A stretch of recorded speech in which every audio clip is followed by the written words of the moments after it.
Friends, welcome back to learn with Sainath YouTube channel. Friends, మన topic వచ్చేసి quantum numbers, కెమిస్ట్రీలోది. ఇది చాలా మెయిన్ బ్రాంచ్ అనేది ఫ్రెండ్స్, చాలా ఇంపార్టెంట్ ఇది. So let's start our video. అసలు క్వాంటమ్ నెంబర్స్ ఎందుకు వాడతారు ఫ్రెండ్స్? ఒకసారి ఆలోచించుకోండి. Quantum numbers are set of numbers which indicate the charge of the electron in an atom or the position. అంటే ఇప్పుడు ఆ ఆటంలో ఎలక్ట్రాన్ ఛార్జ్ ఎంత, ఇంకా దాని పొజిషన్ ఎంతనో చెప్పేదే క్వాంటమ్ నెంబర్స్. అదొక సెట్ ఆఫ్ నెంబర్స్. సో ఈ క్వాంటమ్ నెంబర్స్ మీకు అలా సింపుల్గా చెప్పాలంటే షెల్స్ ఉన్నాయి కదా ఫ్రెండ్స్. ముందు వీడియోస్లో చెప్పాను కదా, కే షెల్, ఎల్ షెల్, ఎం షెల్, ఎన్ షెల్. సో ఈ 4 షెల్స్ ఉన్నాయి. ఈ షెల్స్లో మళ్ళీ సబ్ షెల్స్ ఉన్నాయి. ఆ సబ్లో సబ్ షెల్స్ ఉన్నాయి. సో ఇది సింపుల్గా రాయాలంటే టాప్ వచ్చేసి షెల్స్ ఫ్రెండ్స్, టాప్లో ఉన్నది షెల్స్. నెక్స్ట్ వచ్చేవి సబ్ షెల్స్. షెల్స్లో సబ్ షెల్స్ ఉంటాయి. ఈ సబ్ షెల్స్లో మళ్ళీ ఆర్బిటాల్స్ ఉంటాయి. సో సింపుల్గా చెప్పాలంటే ఈ షెల్స్ నుంచి ఎలక్ట్రాన్ అనేది సబ్ షెల్స్లోకి, సబ్ షెల్ నుంచి ఆర్బిటాల్లోకి పాస్ అవుతుంది అనమాట. సో సింపుల్గా షెల్ని మీరు ఒక స్టేట్ అనుకుందాం, ఈ సబ్ షెల్ ఒక సిటీ అనుకుందాం, ఈ ఆర్బిటాల్ని ఒక స్ట్రీట్. సో మీరు కనుక్కోవాలంటే తన స్టేటులో, ఒక సిటీలో, ఒక స్ట్రీట్లో మీరు ఎక్కడున్నారన్న పొజిషన్ కనుక్కుంటే అప్పుడే మీరు కనుక్కుంటారు ఫ్రెండ్స్. అలానే ఈ క్వాంటమ్ నెంబర్స్ కూడా ఎలక్ట్రాన్స్ ఎక్కడ ఉంటే కనుక్కుంటాయి. సో ఇది వచ్చేసి ఓరియంటేషన్ అనమాట. So there are 4 types of quantum numbers. ఏమేమి క్వాంటమ్ నెంబర్స్ చూద్దాం. ఫస్ట్ ప్రిన్సిపల్ క్వాంటమ్ నెంబర్ చూద్దాం ఫ్రెండ్స్. ప్రిన్సిపల్ క్వాంటమ్ నెంబర్స్ ని n తో డినోట్ చేస్తాం. సో n తో డినోట్ చేస్తాం ప్రిన్సిపల్ క్వాంటమ్ నెంబర్. ఈ ప్రిన్సిపల్ క్వాంటమ్ నెంబర్ సైజ్ చూపిస్తుంది, సైజ్ ఆఫ్ ఆర్బిటాల్స్. ఈ ఆర్బిటల్ సైజ్ ని చూపించేది ప్రిన్సిపల్ క్వాంటమ్ నెంబర్. దీన్ని n తో డినోట్ చేస్తారు కాబట్టి n ని 1 గా తీసుకోవచ్చు, 2 గా తీసుకోవచ్చు, 3 గా తీసుకోవచ్చు, 4 గా తీసుకోవచ్చు అండ్ సో ఆన్. అంటే దానికి కరెక్ట్ వాల్యూ లేదు. అంటే కే షెల్, ఎల్ షెల్, ఎం షెల్, ఎన్ షెల్ తర్వాత ఇంకా ఎన్ని షెల్స్ ఆల్ఫాబెట్స్ ఎన్ని ఉన్నాయి, జెడ్ వరకు ఉన్నాయి, కానీ అన్ని షెల్స్ రీచ్ కాలేదు. కానీ నెక్స్ట్ షెల్స్ వస్తుంటాయి. సో మనం 1 అంటే ఎంత, కే షెల్ అని చెప్పుకుంటాం. ఇది వచ్చేసి ఎల్ షెల్, ఎం షెల్, నెక్స్ట్ ఎన్ షెల్. అవే కదా ఈ 4 షెల్స్. సో ఎన్నితో డినోట్ చేస్తాం అంటే ఇప్పుడు ఈ న్యూక్లియస్ అనేది ఇది ఫస్ట్ షెల్ అన్నమాట. ఇది n=1 అయితే కే షెల్, n=2 అయితే ఎల్ షెల్, n=3 అయితే ఎం షెల్. అలానే ఇంకా చాలా షెల్స్ ఉంటాయి. ఒక్క ఎలక్ట్రాన్ కనే కదా డిఫరెంట్ ఎలక్ట్రాన్స్ కి డిఫరెంట్ షెల్స్ ఉంటాయి. సో దీనికి ఒక ఫార్ములా ఉంది ఫ్రెండ్స్. ఇది నెంబర్ ఆఫ్ ఆర్బిటాల్స్ ని చెప్పగలదు. అంటే ఒక ఆటంలో ఎన్ని ఆర్బిటాల్స్ ఉన్నాయో ఈ n² అనే ఫార్ములాతో చెప్పొచ్చు. ఫర్ ఎగ్జాంపుల్ ఇప్పుడు n ని 1 గా తీసుకుందాం. అది కే షెల్ ఎలా చెప్తాం? 1² అంటే కెపాసిటీ ఫ్రెండ్స్. ఈ కే షెల్ కెపాసిటీ. n² n అంటే ఎంత, ఇక్కడ 1 కదా. సో n² ని సబ్స్టిట్యూట్ చేసుకుంటే 1² అంటే 1. దీని ఆర్బిటాల్ ఎంత? 1. ఒక్క ఆర్బిటాల్ నే హోల్డ్ చేసే కెపాసిటీ ఉంది. అలానే ఎల్ షెల్ తీసుకున్నాం 2 కదా. అప్పుడు n² బదులుగా 2² పెడితే 4. సో 4 ఆర్బిటాల్స్ ఉన్నాయి దీనికి.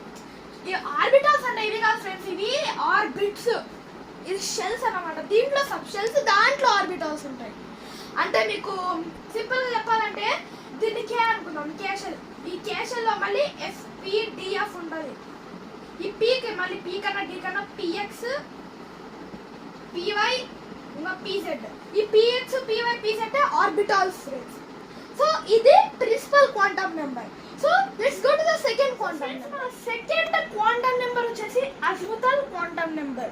నేను ఓన్లీ 2 క్వాంటమ్ నెంబర్స్ చెప్తున్నాను 4లో, ఎందుకంటే మీకు క్లియర్గా అర్థమవుతుంది కదా, ఒకటేసారి 4 అర్థం చేసుకోలేను, కానీ 2 చెప్తాను. So let's get back to the topic. Azimuthal quantum నెంబర్ని మనం ఎల్తో డినోట్ చేస్తాం, ఏతో ఎల్తో. ఇది షేప్ ఆఫ్ ద ఆర్బిటాల్ ని చెప్తుంది మనకు. సో ఇప్పుడు ఫర్ ఎగ్జాంపుల్ n వాల్యూ తీసుకున్నాం, ఒక టేబుల్ తీసాను. n వాల్యూ, షెల్ అంటే షెల్ నేమ్, ఇంకా సబ్ షెల్. ఇక్కడ చూస్తే ఈ సబ్ సబ్షెల్ ని కూడా ఎంతో డినోట్ చేస్తాం. అంటే ఫర్ ఎగ్జాంపుల్ ఎల్ 1 అయితే కే షెల్ అవుతుంది, అప్పుడు సబ్షెల్ కూడా 1 అవుతుంది ఫ్రెండ్స్. 2 అయితే ఎల్ 2 ఎందుకంటే ఎన్ సేమ్ కదా, 3 m 3. సో ఇది మెయిన్ పర్పస్ కాదు ఫ్రెండ్స్ అసలు. అంటే ఇవి జస్ట్ నేను మీకు ఇంట్రొడక్షన్ కోసం చెప్తున్నాను. అంటే షేప్ ఎలా ఉంటుందంటే సబ్షెల్ నోటేషన్ వల్ల. సో ఇప్పుడు మెయిన్ పార్ట్కి వస్తే షెల్ టేబుల్ ఫ్రెండ్స్, షెల్ అన్నమాట. ఇది n వాల్యూ 0 to n-1 అనే ఫార్ములా వాడతాం. ఈ l వాల్యూ కనుక్కోవాలంటే మనం 0 to n-1 ఫార్ములా వాడతాం.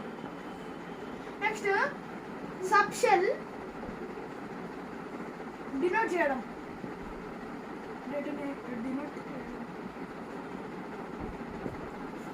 సో n అంటే వాల్యూ 1 ఇస్తుంది.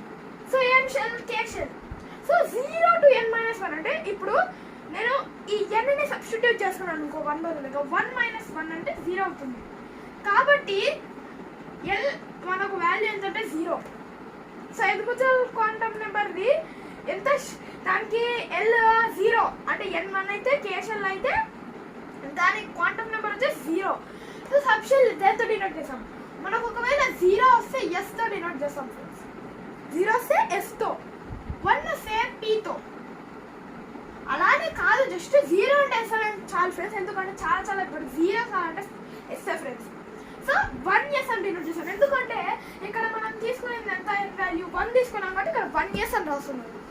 అదే 2 తీసుకుందాం, l షెల్ కదా, అప్పుడు 2ని ఇక్కడ సబ్స్టిట్యూట్ చేస్తే 2 - 1 వస్తుంది. సో ఇక్కడ 0 కూడా ఉంది కదా, కాబట్టి 0 కూడా ఇంక్లూడ్ చేసుకోవాలి, ఇంకా 1 కూడా. ఎందుకంటే ఇక్కడ 0 2 అంటున్నాం, అక్కడంటే 0 కూడా రావచ్చు కదా, 0 ఇంకా 0 2 - 1 కూడా రావచ్చు. ఇక్కడ ఎందుకు 0 ఒకటే అంటే 1 - 1 0, 0 to 0 లేదు కదా, కాబట్టి ఓన్లీ 0. సో ఇక్కడ 1 కూడా వచ్చింది కాబట్టి మనం p తీసుకుంటాం. ఇక్కడ 2 వాల్యూ కాబట్టి రెండింటికి తీసుకుంటాం ఫ్రెండ్స్. అంటే 2s, ఎందుకంటే 0 ఉంది కదా, 0 అంటే s అని చెప్పినాను, 2s 2p. ఓకేనా ఫ్రెండ్స్. ఇప్పుడు లాస్ట్ థర్డ్ తీసుకుందాం, అంటే 3 తీసుకుందాం n వాల్యూ, m షెల్ కదా. అలానే 3 - 1 2 అంటే 0 వస్తుంది, 2 0 2 మధ్యలో ఉండేది 1 కూడా ఉంది కదా, కాబట్టి 0 1 and 2 ఈ 3 వస్తాయి. 2 వచ్చినప్పుడు ఏం చేయాలంటే d ఫ్రెండ్స్. ఇక్కడ 3 కాబట్టి n వాల్యూ 3s, 0 అంటే s, 1 అంటే p, 3p. ఇక్కడ మనం 2 వచ్చింది, 2 అంటే ఏం వాడాలి, d వాడాలి ఫ్రెండ్స్, అప్పుడు 3d. సో ఇలానే నోట్ చేసాం ఫ్రెండ్స్. 4 అంటే n 0 1 2 3. ఓకేనా ఫ్రెండ్స్, చూడండి ఒకసారి 4 - 1 3 కాబట్టి 0కి 3కి మధ్యలో 0 1 2 3. సో ఇక్కడ 4s 4p 4d. నెక్స్ట్ ఏం వస్తుంది ఫ్రెండ్స్, చాలా డౌట్గా ఉంది కదా మీకు. సో దీన్ని మీరు కామెంట్ సెక్షన్లో పెట్టండి. ఎందుకు చెప్తున్నానంటే ఫ్రెండ్స్ మీకు కూడా అర్థం కాదు కదా మన పార్ట్ ఆఫ్ టాపిక్, కాబట్టి కామెంట్ సెక్షన్లో పెట్టమంటున్నాను. ఒకవేళ మీకు రాకపోతే నేను కామెంట్ సెక్షన్లో మీకు రిప్లై ఇస్తాను. So that's all for today friends. చాలా ఇంపార్టెంట్ టాపిక్. సెకండ్ పార్ట్ కూడా మీకు రేపు పబ్లిష్ చేశాను. అంటే ఇంకా 2 క్వాంటమ్ నెంబర్స్ ఉన్నాయి, magnetic quantum number and spin quantum number. అది కూడా అదే ఈజీ అని కాదు, మనం ఒకసారి అండర్స్టాండ్ చేస్తే చాలా ఫాస్ట్గా అర్థమైపోతుంది. So that's all for today friends. Hope you understood my video and thank you for watching. So hit that like button, subscribe and share to your friends who don't know these topics. Anta friends, bye.